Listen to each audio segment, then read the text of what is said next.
सोनू कुमार के बाबा कहमा तक सोचे बाहो, हमारा ता सोच के बाबा ये अफसोस बाहो। सोनू कुमार के बाबा कहमा तक सोचे बाहो, हमारा तो सोच के बाबा ये अफसोस बाहो।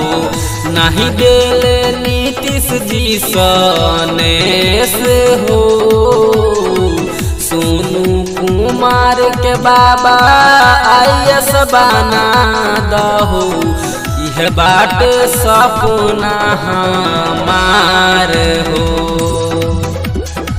सोनू कुमार के बाबा आईएएस बना दहो, यह बाट सपना हमार हो।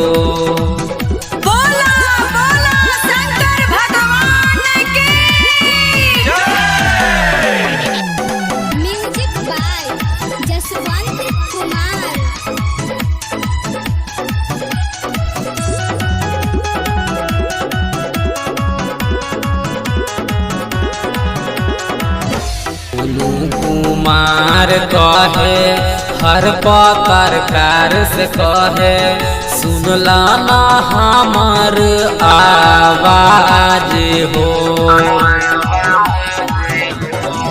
सोनू कुमार कहे हर पत्रकार से कहे, सुनला ना हमार आवाज हो। नहीं देले नीतीश जी सनेस हो, सोनू कुमार के बाबा आईएएस बना दहो, यह बाट सपना हमार हो। सोनू कुमार के बाबा आईएएस बना दहो, यह बाट सपना हमार हो।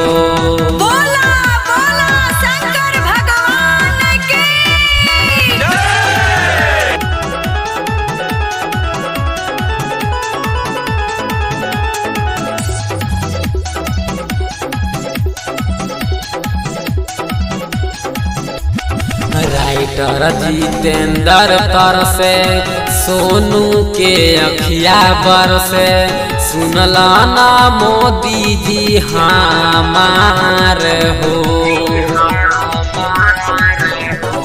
राइटर जितेंद्र तर से सोनू के अखिया बर से, सुनला ना मोदी जी हमार हो।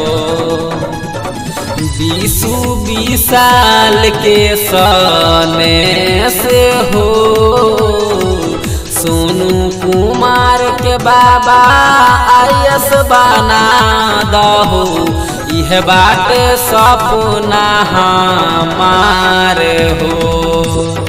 सोनू कुमार के बाबा आईएएस बना दहो, यह बाट सपना हमार हो।